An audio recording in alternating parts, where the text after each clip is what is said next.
Welcome to Brown Brothers Book Banter, the podcast where Kenneth and Kyle dive into the vibrant world of children's literature. Join us each week as we explore the enchanting realm of books featuring insightful interviews with renowned children's book authors, discussions on the latest title releases, and inspiring conversations with passionate librarians. Now, here are your hosts, Kenneth and Kyle Brown.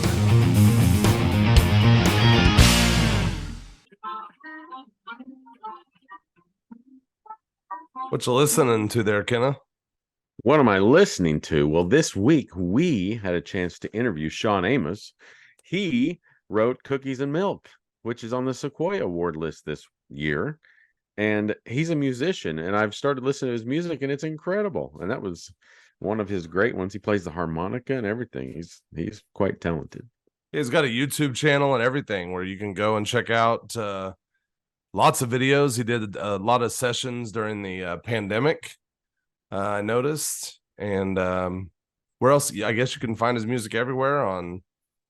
Yes, I found it on YouTube Music everywhere. All right. Shawn Amos is, he did some stuff on his own. He also has a band that he works with called the Brotherhood. So it's the Reverend Shawn Amos and the Brotherhood. Good stuff. On this episode, we've got Shawn Amos, who, as I said, is a Sequoia-nominated author. And we have Redbud nominated author Brooke Hartman, who wrote Watch Out for the Lion. So we're excited. We got to interview both of them recently. We're going to talk about some new books, and we're also got some great information about something that the Oklahoma Department of Libraries is doing. That's right. The Oklahoma Department of Libraries, part of their Oklahoma Center of the Book, they've announced the start of the My Favorite Book statewide writing competition for grades 4 through 12. And essentially, your students can write a letter to their favorite author about the book or the character in one of the author's books that has most impacted their life. The winning student can even bless their school with $1,000 cash as well. So it sounds like a great thing for both the students and the schools. Yes, and I think there's 3 divisions, and each one has cash prizes. It's a great opportunity. So make sure you go to the Oklahoma Department of Libraries social media pages and whatever. And in our newsletter this week, we'll be putting a link there that they can look to see what's going on there so they can get their students involved. So they got me thinking, Kenneth, what book impacted your childhood, or what was your favorite book that you read growing up? Well, there's 4 that I remember. 3, that are kind of runners up, I would say, would be The Pokey Little Puppy, The Baseball Bonus Kid, and Hatchet. But I still remember the impact that an assistant librarian had on me at Overholser Elementary.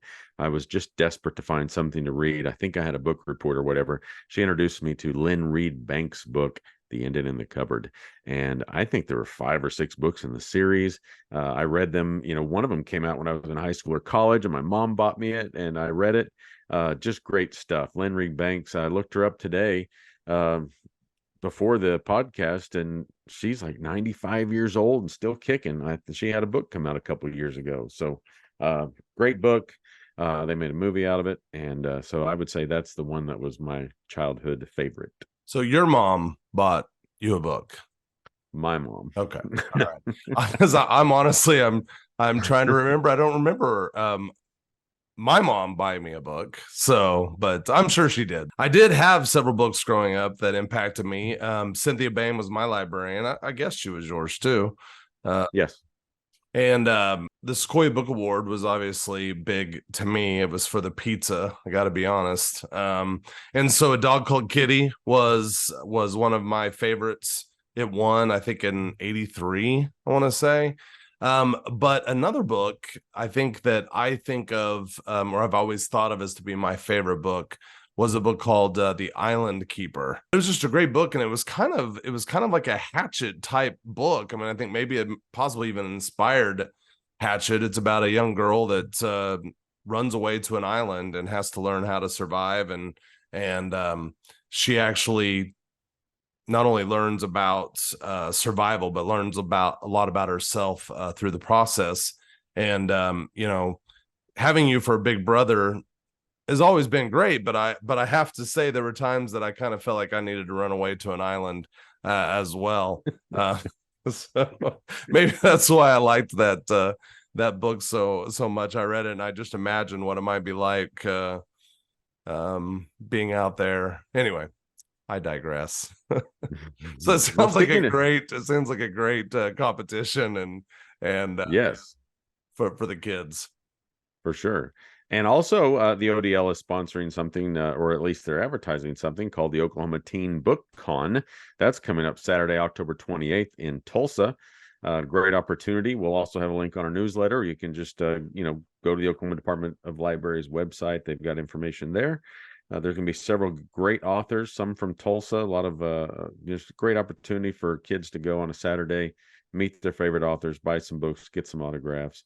It's a great thing, I would think, for those kids that want to be writers, that the real creative ones, because if you connect with authors and you connect with great books, it can really stimulate them to have some success with their writing.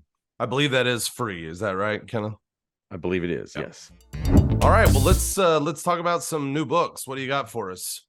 Okay, well, there's a lot of great books coming out this week, but a couple that we want to mention. Previous Sequoia author Elena K. Arnold. She has written The Blood Years. It's gotten 3-starred reviews. It's a YA historical novel about the Holocaust. It's about her grandma's experience in the Holocaust-era Romania. You might remember her from The House That Wasn't There. Another Sequoia author with 2-starred reviews, Like a Charm, Elle McNichol, who wrote A Kind of Spark. Jacqueline Woodson is coming out with one called Remember Us, and you know her. I mean, Miracles, Boys, Feathers, Coming on Home Soon, Brown Girl Dreaming.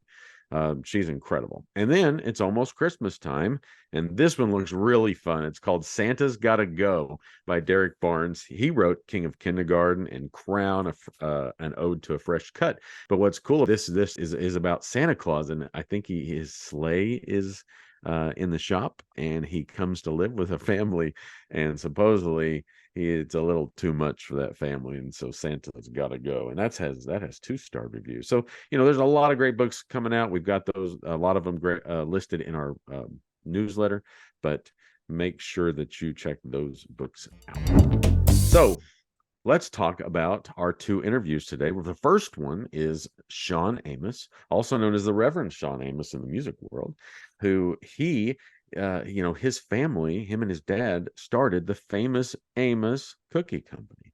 And he wrote a semi-autobiographical fiction book called Cookies and Milk, which is nominated for the 2024 Sequoia Children's Book Award. So we interviewed him, and we had so much fun. We hope that you enjoy this time with him, and we'll be back to talk to you afterwards. We are so excited to be joined by the Reverend Shawn Amos, who not only is an amazing musician, but has written Cookies and Milk and Ellis Johnson Might Be Famous. And we are just delighted to have him here. Welcome, Reverend Amos. Thank you, Brown Brothers. Well, we're who's the older brother here? I am. All right. By 3 years. 3 years. Okay, so I know he's holding on to his hair for now. Anyway. Yeah, I'm not. All right. We're brothers in arms. Exactly. Well, like we've been listening. I've been listening to your music. It's just so fantastic. Your original release, which was I had it in my brain here. What was your first album? Oh God, I mean, well, that's a semi-complicated question. I released a couple albums, a few albums as a singer-songwriter under the name Shawn Amos before I discovered the blues, and then and my first blues release I think was in 2015 called The Reverend Shawn Amos Loves You, and I've done a handful of them since then. I think you were talking about a song of mine, $27, which is on an album called Blue Sky, which is my most recent album of original material. We did a COVID lockdown album of blues covers called The Cause of It All, which is a bunch of old, great sort of early Chicago blues numbers. And that was with the Brotherhood, with Brady, Christopher, and is it Dr. Roberts? Dr. Roberts, look at you, man. You're a true fan. All right. Yes, I'm adding these to my playlist for sure. Thank you, brother. And Hold Hands from Breaks It Down. I really love that one too. Thank you, man. Thank you. Just We got new music coming. I'll say I'm not sure when this airs, but on October 6th, which is this Friday, we have a new single coming out, and we're getting ready to put a new album out early next year. So there's more new music coming after a bit of a gap there.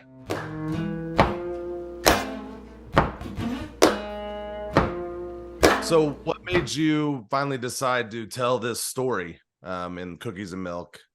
A couple of things. One, I was sort of stuck between two challenging realities that got me to be pretty reflective. On one was my father's dementia, which was progressing pretty seriously at the time I started writing the book. And on the other end was my son, Ellis, whom the main character of the book is named after, who and he and I were having some challenges in our relationship due to my divorce from his mother, our divorce. And so I'm a product of a divorced family. So I was going through a period of, this idea of history repeating itself and what you learn from your family, both good and bad and otherwise, and familiar patterns that are difficult to break from.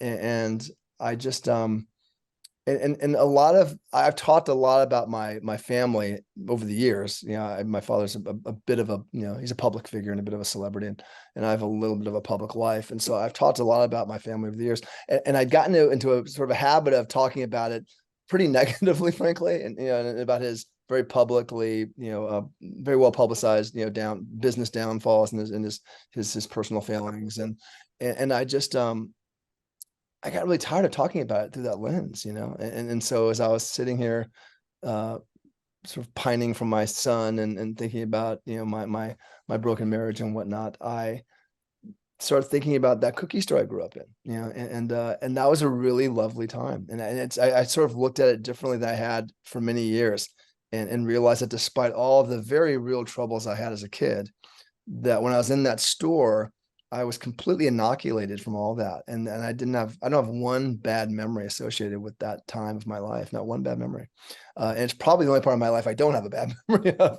And so I just wanted to write a book that was, a love letter to that part of my life. That was a little bit of a family album, that my kids could hold on for their own use as they move further on into the world. And to heal my own wounds. So that was the immediate impetus for it. And then as I got into writing it beyond that, I realized that it's a disservice, to write a book for kids that can address them as full people. I think we tend to either ignore kids or talk down to kids or use kids as props for adult goals. And I love the opportunity to be able to just speak to kids who want their own agency in life and who have real challenges that are every bit as heavy and real and formidable as adult challenges. And so it was a real gift. Sorry, long answer, but that was great. Thank you. Great answer. You love your three kids. I mean, you talk about them, Harper, Piper, and Ellis, and you said that Ellis had a big part. And I think, was it Piper that was also kind of a sounding board? Is she the one that you read? Harper was, yeah, they all were. It's funny. We just aired today our last episode. We did a 5 episode YouTube series called Books and Blues that me and Harper co-hosted. And we did sort of in support of the Cookies and Milk paperback was published a few weeks ago, and the new book was published yesterday. And so to support that, we did this weekly YouTube thing where Harper and I read from sections of the book, and I give her a harmonica lesson, and she talks about some stuff she's doing in school, and my son Ellis edits the episodes. Oh, so really? it's a family affair, which it was so lovely. But with the book, Harper would read each chapter aloud to me. And so I would write maybe 1 to 3 chapters. I think I'd probably waited till I had maybe 3 chapters together, and she would read, 1 to 3 chapters at a time for me. And it was so great. I mean, 1, it just allowed me to hear it out loud, obviously, and hear how it sounds. And 2, I could, it's a period book, right? It takes place in 76. And I use some slang and terminology of the times, and I could sort of get a sense of what words were flying over her head. It made no sense to her. There's one moment where there's a grandmother character in the book, and I wrote how she smelled like mothballs. And Harper was like, what are mothballs? Yeah, so that got cut. Yeah, and there are lots of moments like that. But it was just beautiful. That to sort of like share this thing. It was just the only two people who knew about this book were the two of us, and it was lovely. And so that was a great gift she gave me. Well, I think that really, I read this nine chapters to my wife last night, and just the out loud readability was incredible. And that's a tribute to what you and Harper did during that process. Because I mean, when I was reading it, I was having fun, and it was just like I never got lost. I never, how sometimes when I read, I drift. There's no drifting involved.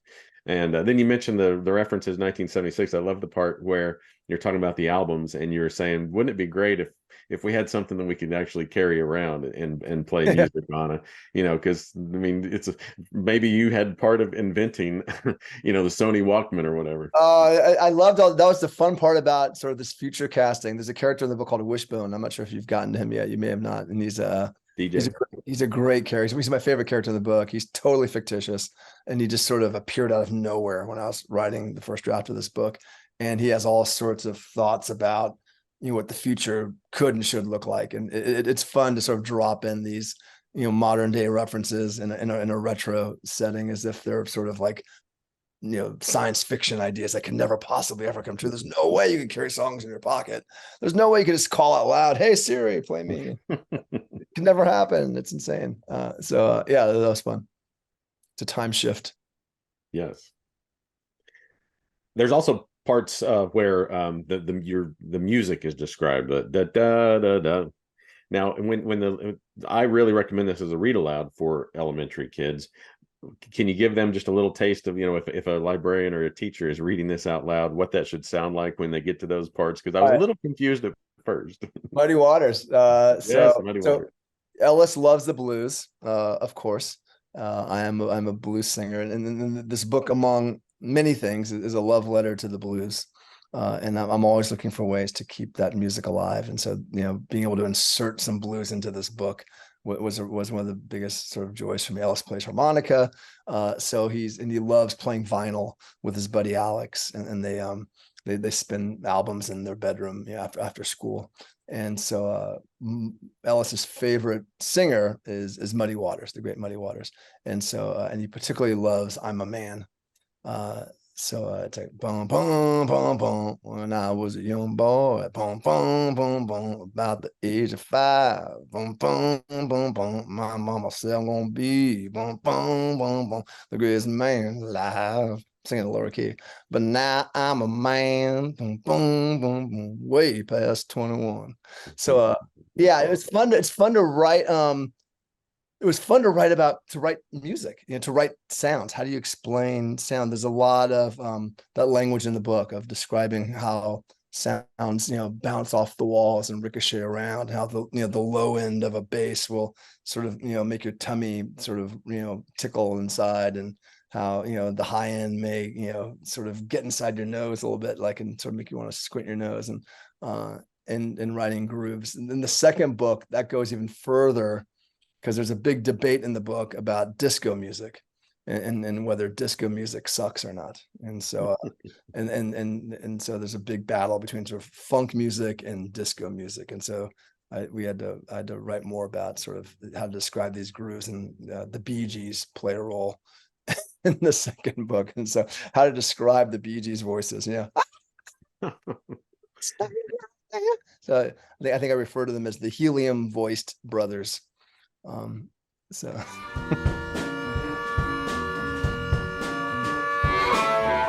does book 2, does it conclude Ellis Johnson's story, or do we see more stories coming in the future? We'll see. There's definitely some places for it to go. I mean, it closes that chapter, but there's more than a few breadcrumbs there that could get swept up in future books. So we'll see. Disney, this was released public, so I don't think I'm blowing anything, but Disney obtained the rights for the first book, and they've been developing it for an animated series, which got stalled because of the writer's strike, and now that that's been resolved, it's back in development again. So I'm hoping that there's some good news, and we'll see Ellis and his family on the screen, and then that may in turn spur some more books behind it. That'll be incredible. Yeah. And I bet I'm trying to envision Grandma Ruby because she seems just like an amazing character. Wouldn't she be great in that series? She was the closest to reality of all the characters in the book. She's pretty note for note what my real Grandma Ruby was like. There wasn't much liberty taken there. That was pretty much her. She was a fierce figure. Yes. When students and teachers get to the back of your book, there's a special recipe. Tell us about that. I mean, is it the famous Amos recipe, or is it just a favorite of yours? No, there's a few things back there. There's a recipe. There's a playlist of Wishbone's favorite funk and tunes with some blues songs thrown there, so kids can sort of discover some old 70s music if they want. But yeah, the recipe is the original famous Amos recipe. That's it. That's the one my dad made in the store back in the day, made for us at home. I make them with my kids every now and then. That's it. I'll tell you a funny story. I was moving fast to make the deadline when I had to deliver the book. And you go through these editorial processes and they catch typos and they send it back and catch typos. And the advanced reader copies went out. They call them ARCs, advanced reader copies that get sent to librarians and various tastemakers. And I don't have a Twitter account anymore, but the time I did, and someone had received the advanced reader copy and posted a photo of the cookies they made, and they look like little thin, like almost like caramel, strips or something. They did not look like cookies. And the woman said, "Did I do something wrong here? What happened?" And I looked in the back of the book, and I had mistyped the number of cups of flour needed. And no one would have caught that because it's a number's a number, right? It's not like I misspelled the word flour. And I'm like, oh my God, famous Amos's kid blows the famous Amos recipe. This is not good. And so kudos to my publisher. I have the best publisher in the world, Little Brown.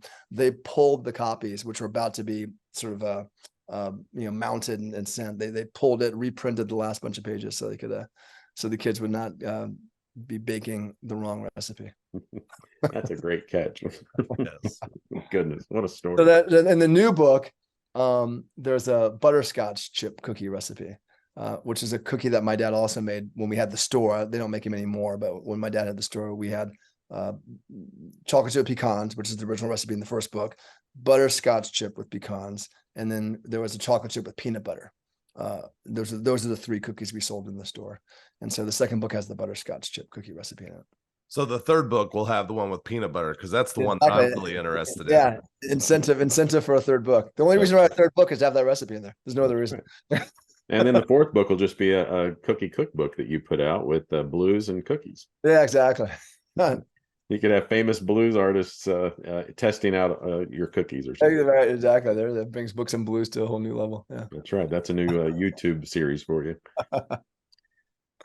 Okay, so we talked about Harper's role in the book. Yeah. Tell us a little bit about Ellis, because didn't he kind of help you with the original just kind of idea? I was thinking I read something about that. Yeah, I mean, Ellis inspired it. Ellis and I gotta be careful because he's private and he doesn't like a lot of his stuff revealed. He just turned 18 as well, so he could sue me if he wants to now. But Ellis and I have had a challenging journey together at times. He's the middle child of mine. He's my only son. He's gone through his own personal challenges, and we've had a roundabout way to getting to each other. I think we finally have gotten to each other, and I think that we now see each other for who we are as opposed to who we wish we were.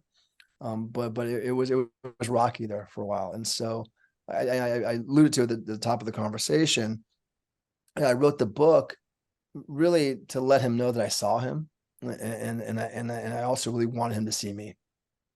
And so it's every bit written for him, and it's every bit written as an olive branch to begin to repair our relationship, which it has done. I mean, not in and of itself, but that along with a lot of other work we've put into it has really helped to repair our relationship. But the book was really, an olive branch to him. That's incredible. I mean, we can just tell that you're an incredible dad, and Yeah. and we you just your love for them just pours through everything every time you say their names or talk about them. Yeah.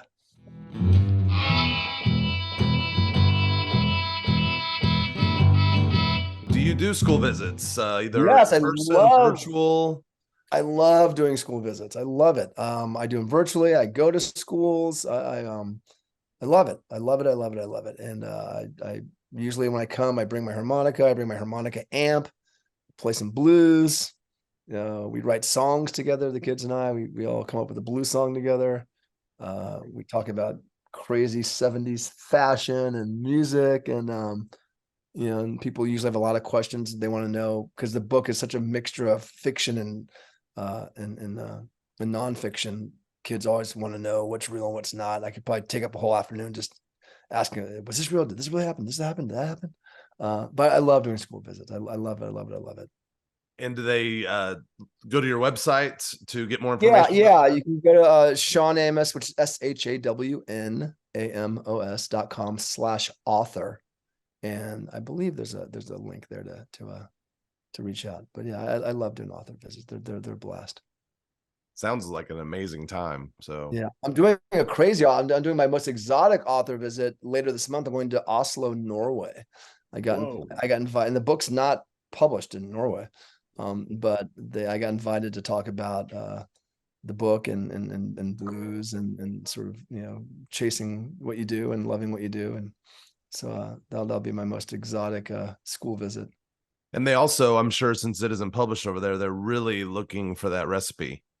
Exactly. Clamoring for that's an extra part of the writer or the contract. Yeah. Well, we are just absolutely honored that you have chosen to spend this time with us. We are thanks, guys. Incredibly thankful for your book, and for people listening, this would be an incredible classroom novel for your class, and great for a teacher to read aloud. I'm definitely recommending it, and my wife recommends it. Kyle recommends it, and we just thank you for using your talents. I mean, you're so talented with everything, but to put this into kids' books, just thanks for sharing your talents with them. Oh, it's been a great journey. I think it's fun talking to two brothers. I love it. You guys give me a faith that my kids will stop fighting at some point. All right, guys. Thank you. What a great time that was with him. Yes, and I think we teared up a little bit during that. There were some special parts in there about him and his son. It was touching. I did get a tear in my eye at one point. Well, what's really cool is at the end of his book, he has a recipe, and he told us it was for the famous Amos cookie. So, I had to call Mom. I don't know how to bake, but I called my mom, our mom, and I was like, Mom, hey, listen, I would really like to try these cookies. And so, as you can see here, I have a plate of cookies. You have a plate of cookies. Yes, I have a plate of cookies that our mom made us. I'm her favorite kid, Did you say made us? How did you know Mom made me cookies? Wait, she made us cookies? I meant my wife and I. Oh, well, it just so happens that she made me cookies as well. So no way. How did that happen? Well, I'm going to try it. Well, I called. This is really good. I called her, and she said, hey, I'm making Kenneth Famous Amos cookies. Do you want me to make some for you too? And I said, yeah, but don't tell Kenneth. Yeah. That's funny. Well, wow, that's really good. Hold on. These have pecans in them. You're not a pecan guy, are you? Well, I did request a slight alteration to the recipe. So mine does not have any nuts in it, but in my defense, in my later years, I have started to get a tree nut allergy, and it started with almonds, and I'm just afraid to test the waters into other tree nuts. So okay. Better safe than sorry. Exactly. So what do we have next, Kenna? Well, 2024 Redbud nominee Watch Out for the Lion by Brooke Hartman. We met with her recently and talked to her about her book and asked her some strategies, and we had a really great time with her. And we're looking forward to sharing that interview with you. Today, we're so excited to meet with Brooke Hartman, the author of Watch Out for the Lion, which is a 2024 Redbud nominee. And she joins us today all the way from Alaska. Hello, Brooke. Welcome. Hey, thanks for having me on. Well, we're so excited about your book, and we're excited about this year's program. And first, let's just ask you, you're from Alaska. I am. Tell our listeners a little bit about, what it's like to write and look out the window and just be in Alaska for your living. Well, living in Alaska, I was actually born up here. So it's a little bit of a love-hate relationship. It's like sometimes you're like, this is the most amazing, beautiful scenery I've ever seen. And other times you're like, okay, I wonder how much plane tickets to Hawaii are right now, because I got to get the heck out of here. So it's very inspirational. I would say about half of my books, at least, have some sort of inspirational seed that came from living here, whether it's the environment, the animals, the situation of being in Alaska. One of my books is called Littlest Airplane, because we actually own a bush plane that we use to get to and from our cabin, which is fairly common up here. So definitely lends itself to some unique situations. Do you fly the plane, or does your husband? Or nobody wants me to fly an airplane. Okay. You especially do not want me to fly the airplane. I'm the one that's like, look, it's a waterfall, that kind of thing. So no, my husband eats, breathes, and everything else airplane. That's the person that you want to fly the airplane. Well, I was in Alaska this summer and rode the Alaska Railroad, and we noticed that you have a book that either just came out or is going to come out about that. Do you want to tell us about that real quick? It's called All Aboard the Alaska Train, and I am super stoked. It is finally coming out. The company that actually originally bought it, and it was almost ready for publication, and then they got sold, and all of the projects kind of went away. So we ended up selling that project. My agent and I, Sarah Rivers of Spielberg Literary is my agent. She and I ended up reselling that to a new small press. And it's going to be scheduled to come out next spring. So I'm super excited about it. So tell us a little bit about your journey into becoming a children's book author. How did that happen? I was one of those kids that always liked to write, and probably annoyed my teachers because I would turn in essays that have like poems in them and things like that, because I was that kind of weird, nerdy overachiever. And was like, oh, I also wrote a poem for Red Badge of Courage. Here it is. And the teacher's probably like, I don't, okay, wacko. But so I always enjoyed writing. And then early 2000s, I got this wild harebrained idea that I was going to write the next young adult fantasy novel, and it was going to be epic. And it was like 175,000 words or something crazy like that. Maybe not quite that bad. But anyhow, that's still shelved. That project is still, exists on my laptop. Maybe one day it'll see the light of day. But in the meantime, I got married, had kiddos, started rereading all my favorite picture books, which I had kept since I was a kid, because I was that kind of nerd too. I had all the Shel Silversteins. I had all the Mysteries of Harris Burdick. I don't know if you guys remember that book or not. Chris Van Allsburg. Yep, Chris Van Allsburg. All of my favorite classics as a kid, including all my favorite middle grades, like Ralph S. Mouse and I, Houdini, Secret of Nim, all those. So I'm starting to pull all these books back out and rereading them. And so my creative sort of process started condensing down into the picture book format. And I started coming up with all these picture book ideas. I mean, by like the dozens. And so I was like, well, I guess I could start writing some of these down and see if anything goes anywhere. And so my first picture book ever to get published was in 2019. And that was Dream Flights and Arctic Nights, which is an Alaskan animal sort of nighttime journey over the Arctic to sort of see the different animals that live in the various regions of the Arctic. Also written in rhyme, because a lot of my books, I can't help myself. I don't know what my problem is.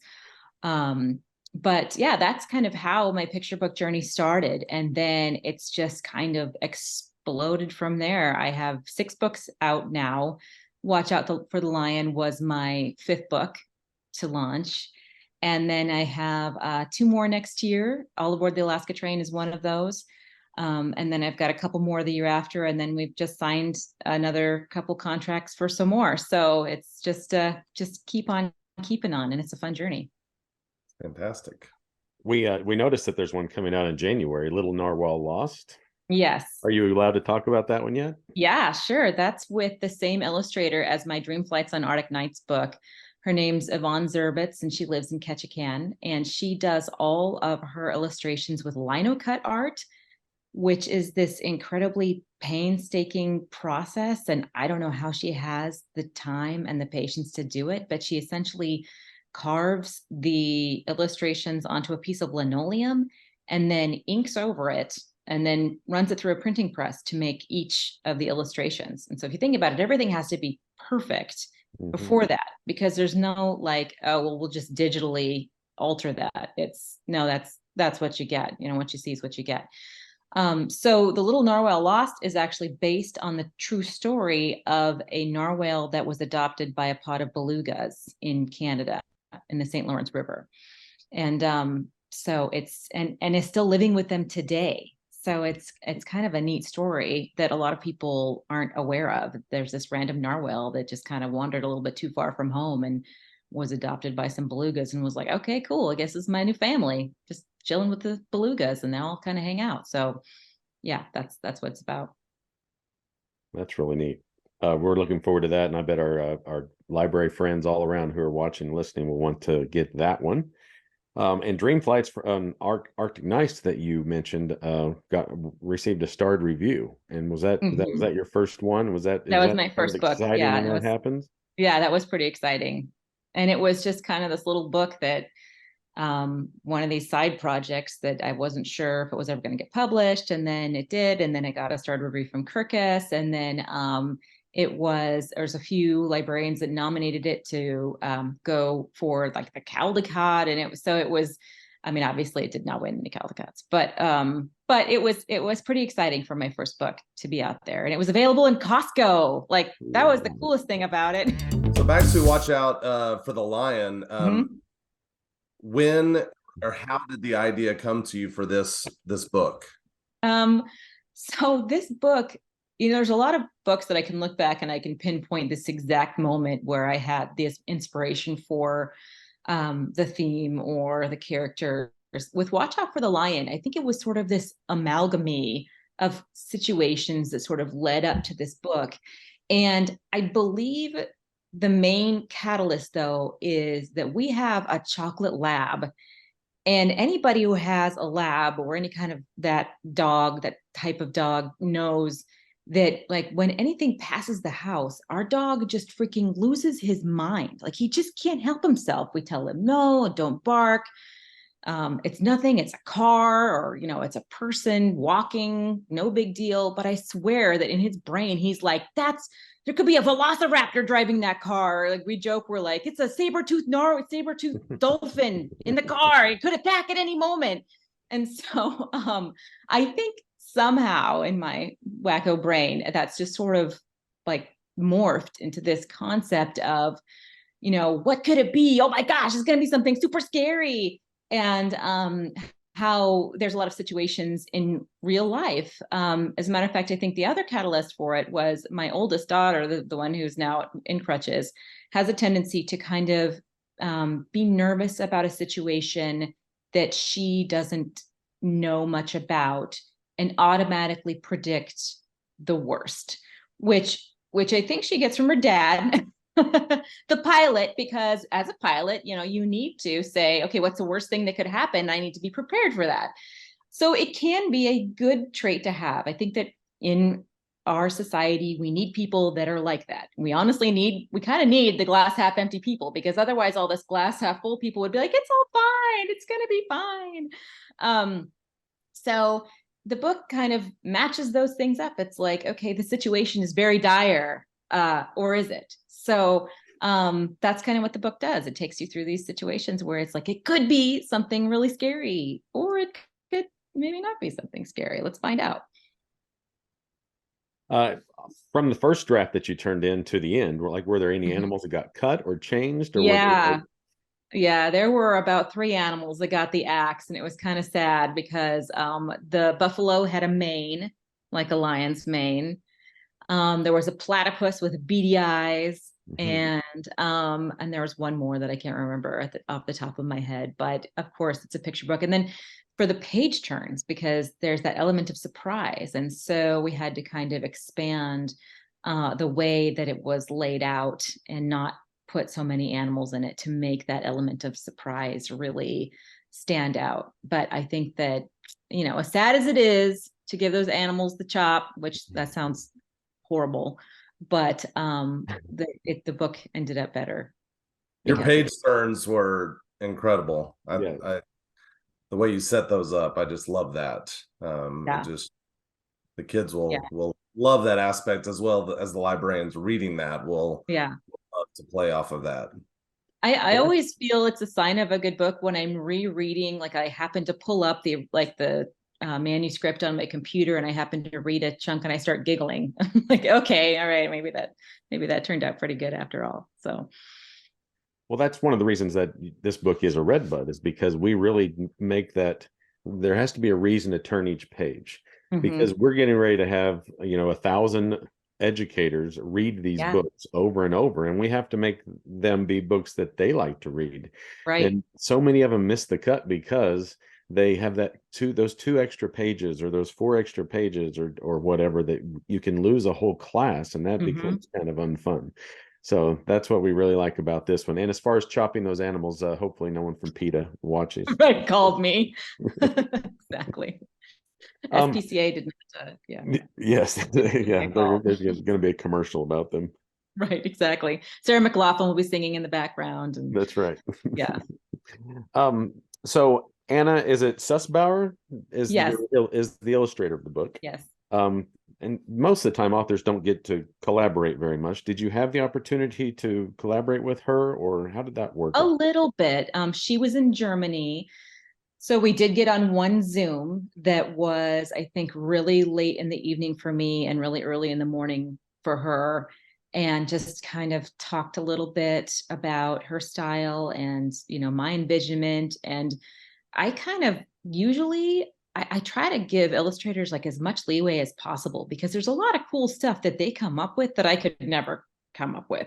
And so if I look over a friend's picture book manuscript, for instance, which I do every once in a while, a lot of times that's my feedback, is like, remember to make room for the illustrators. Like, the only time you should put something in or put an art note in is if like that's vital to telling the story.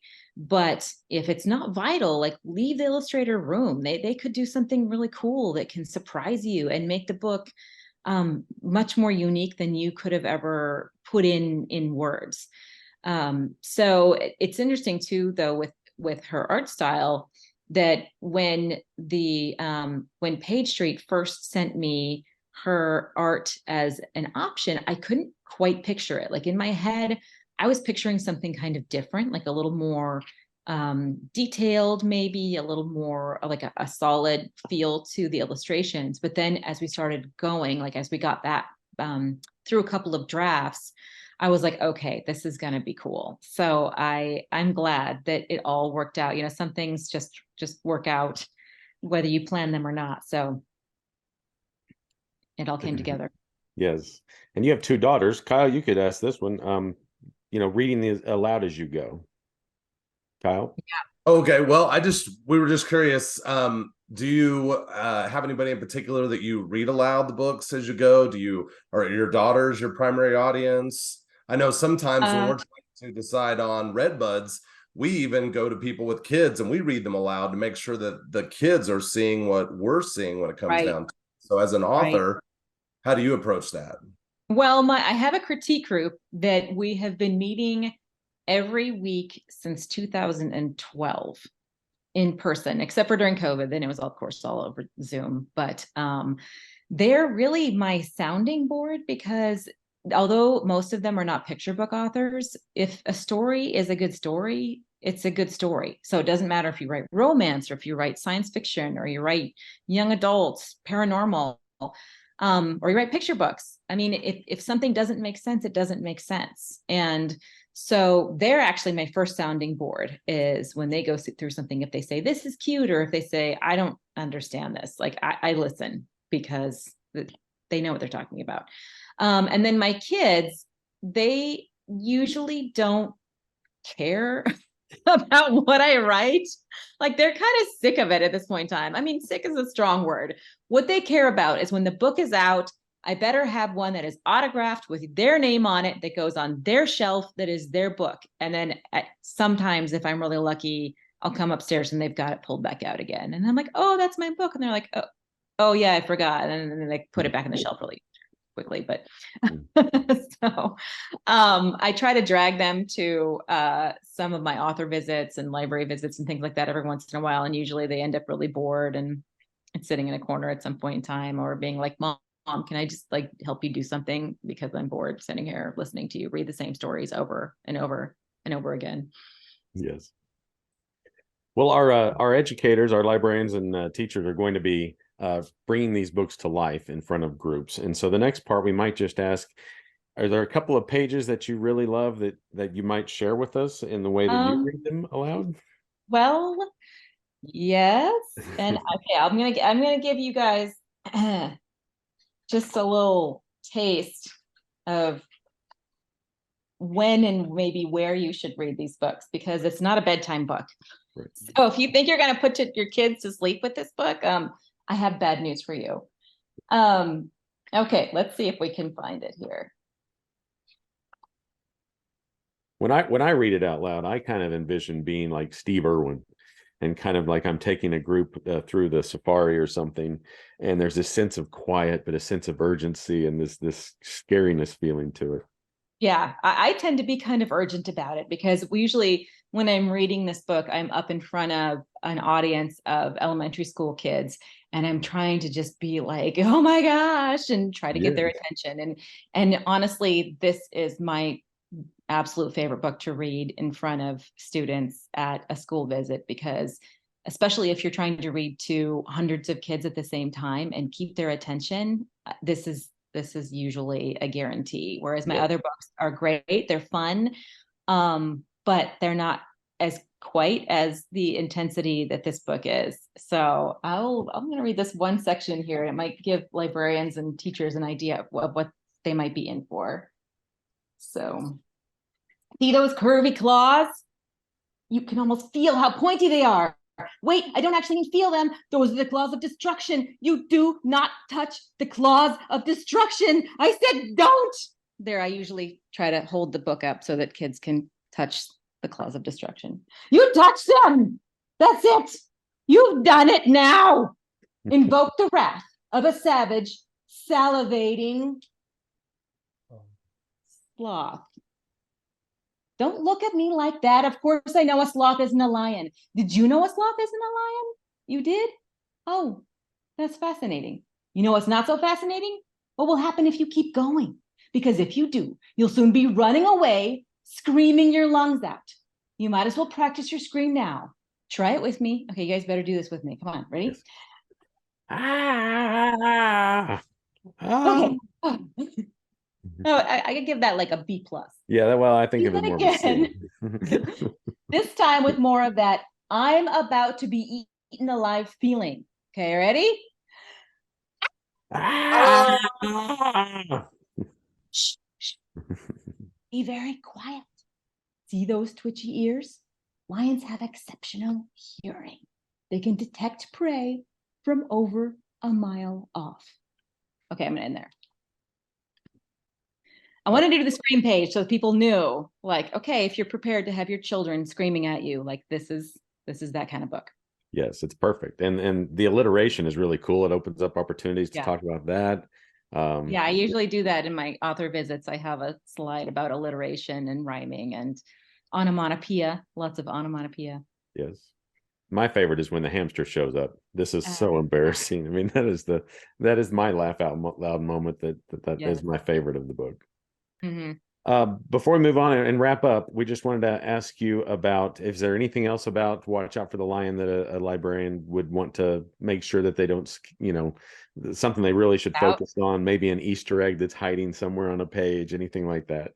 I'm not sure about Easter eggs, but I would say that you could practice reading the book aloud ahead of time to get some ideas of some additional things that you could ask. So, for instance, there is a page where it says, "You're really in a pickle now, kid. I hope you like snacks because you're about to be one." And in hindsight, I wish I would have written, "Hey, do you like snacks?"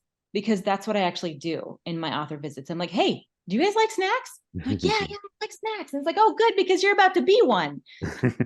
So, so just as a thought, when you're reading it aloud, if you'd like to make it more interactive, that would be maybe one way to do it.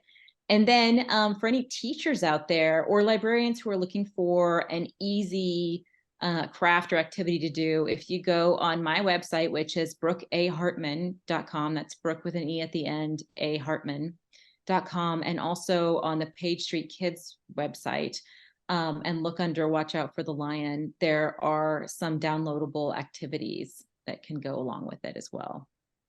Awesome. And that leads us into our next part, is that school visits. I'm sure it's mentioned on your website, but do you do virtual and in-person school visits? And I do. tell us a little bit about that.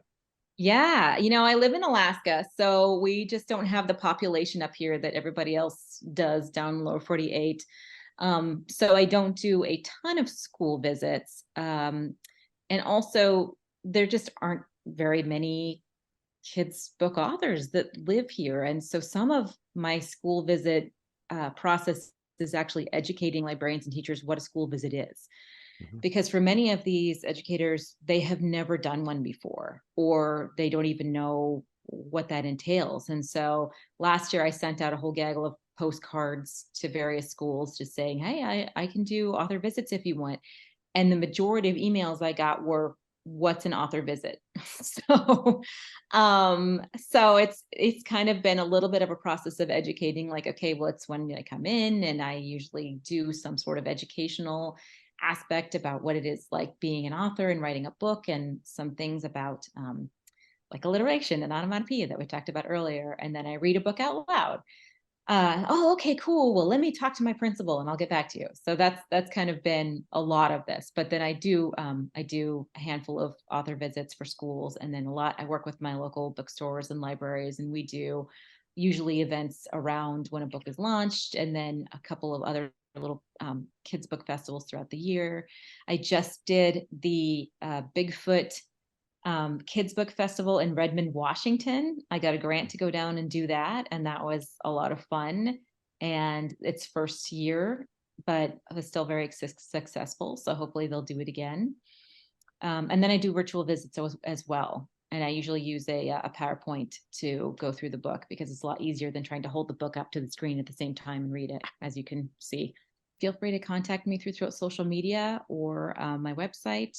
And if you have any questions or want me to do an author visit, all of the above. Thank you. And this has been a chat with Brooke Hartman, the author of the fantastic book, Watch Out for Your Lion, a 2024 Redbud nominee. Make sure you check it out. Check out her website to get all of her other books, and or through your local bookstores or Amazon. And we're just so thankful that you joined us today. We hope you have a great day. You too, guys. I appreciate it. Thank you, Brooke. Thank you, Thank Brooke. you. We're just so thankful for those two great interviews that we had, and we hope that you enjoyed them as well. If you did enjoy them, then make sure to drop us a comment and let us know. And as we get into these things, hopefully we get a little bit more natural. I know that seemed like a little bit last week we were a little bit robotic for our first time. So we just appreciate you all joining us on these podcasts. As we begin our podcast journey, we do have a giveaway for today. Kenneth, what is the giveaway code? The giveaway code is, like, when you sign up to win, you have to enter Cookies and Lions. Since those were our two interviews, we're about cookies and lions. And the prize this week, our good friend Jewell Parker Rhodes, who we talked about in our last podcast, she sent us 4 signed copies of Treasure Island Runaway Gold, which is brand new. She's so sweet. We love her so much.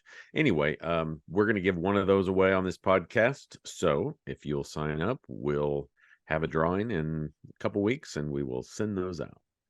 Also, I would love for you all to check your shelves and find out if you have the Island Keeper. I noticed it was out of print some time ago when I looked it up. And I didn't buy a copy then, and I should have, because prices in the used market have gone way up. So not that I'm going to try to buy the copy of your shelf, but just check and see if you have it. I'd be curious to know if there are still, or if there are any of you out there that still have that book in your library. So yes. And every time I go in a library, I look for Baseball Bonus Kid, which is by Steve Gelman or Gelman. And so if you find that one, let us know. And, you know, maybe we'll give you a free book or something if you find it and take a picture and send it to us. that'd be neat. Yes. In our next podcast, we've got a couple of fun ones. Meg Fleming and the Tammy great Sauer, Tammy Oklahoma's Sauer from own. Oklahoma. Yes. So we'll be look forward to that coming up soon. All See right. y'all later. Thanks, brother. Bye.